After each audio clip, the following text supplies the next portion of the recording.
Hi welcome back ಎಲ್ರಿಗೂ day 31ಗೆ. So 3-4 ದಿವಸದಿಂದ ಮಳೆ ಸ್ವಲ್ಪ ಜಾಸ್ತಿ ಇದರಿಂದ ತೋಟದ ಕಡೆ ಹೋಗಿರಲಿಲ್ಲ.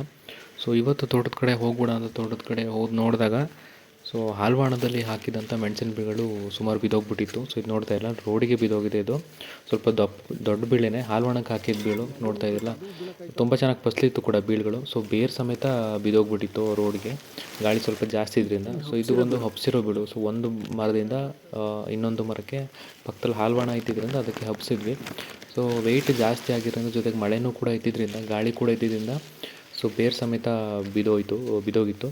ಸೊ ಅದನ್ನು ಈಗ ಕಟ್ಟಬೇಕಾಗಿತ್ತು. ಸೊ ಇದು ಒಂದೇ ಬೀಳಲ್ಲ, ಸುಮಾರು ಒಂದು 50-60 ಬೀಳುಗಳು ಹೀಗೆ ಬಿದ್ದೋಗಿತ್ತು.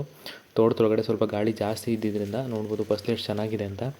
ಸೊ ಈ ಥರ ಬೀಳುಗಳೆಲ್ಲ ಬಿದ್ದೋದ್ರೆ ತುಂಬ ಬೇಜಾರಾಗ್ತದೆ, ಮತ್ತು ರಿಕವರಿ ಆಗುತ್ತೋ ಇಲ್ಲೋ ಅಂತ ಹೇಳೋಕ್ಕಾಗೋದಿಲ್ಲ. ಸೊ ಇದನ್ನೇನು ಮಾಡೋಂಗಿಲ್ಲ ಅಂತ ಹೇಳ್ಬಿಟ್ಟು ಮತ್ತೆ ಎತ್ಬಿಟ್ಟು ಕಟ್ಟೋಣ ಅಂತ ಟ್ರೈ ಮಾಡ್ತಾಯಿದ್ದೀವಿ.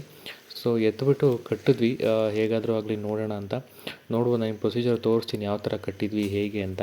ಸೊ ನಾವು ಇದನ್ನು ಕಟ್ಟೋಕ್ಕೆ ಬಳಸಿದಂಥದ್ದು ದಾರ, ಈ ಬೋರ್ವೆಲ್ ಒಳಗಡೆ ಮೋಟ್ರ್ ಇಳ್ಸೋಕ್ಕೆ ಬಳಸ್ತಾರಲ್ಲ ದಾರ, ಸೊ ಆ ದಾರನ ಬಳಸಿದ್ವಿ. ಸೊ 10 mm ದಾರ ಬಳಸಿದ್ವಿ ನಾವು.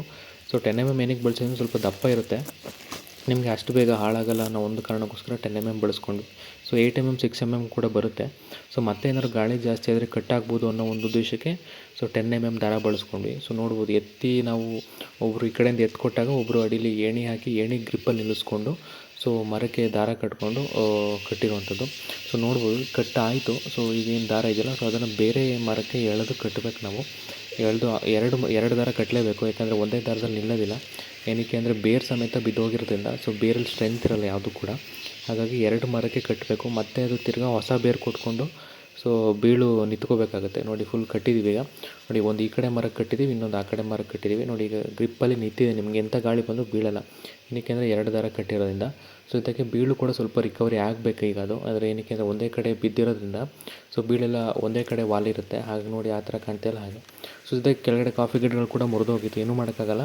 ನೋಡಿ ಬೇರುಗಳೆಲ್ಲ ಯಾವ ರೀತಿ ಎದ್ದು ಬಂದಿದೆ. ಸೊ ಇದು ಇನ್ನೊಂದು 2-3 ವರ್ಷ ಬೇಕಾಗುತ್ತೆ ಮಿನಿಮಮ್ ಬೇರು ಕೊಟ್ಟೊಳಗೆ. ಸೊ ಹಾಗಾಗಿ 10 mm ದಾರ ಬಳಸಿದ್ವಿ ನಾವು.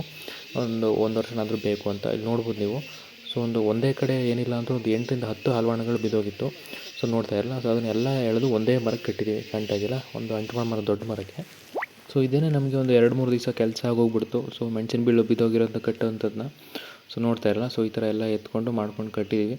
ಸೊ ಇದಾಗಿತ್ತು ಇವತ್ತಿನ ತೋಟದ ಕೆಲಸದ ರೀಲು. ಸೊ ಇನ್ನೂ ನನ್ನ ಪೇಜ್ನ ಫಾಲೋ ಮಾಡ್ಕೊಂಡಿಲ್ಲ, ದಯವಿಟ್ಟು ಫಾಲೋ ಮಾಡ್ಕೊಳ್ಳಿ ಅಂತ ಹೇಳ್ದೆ ರೀಲ್ ಮುಗಿಸ್ತೇನೆ.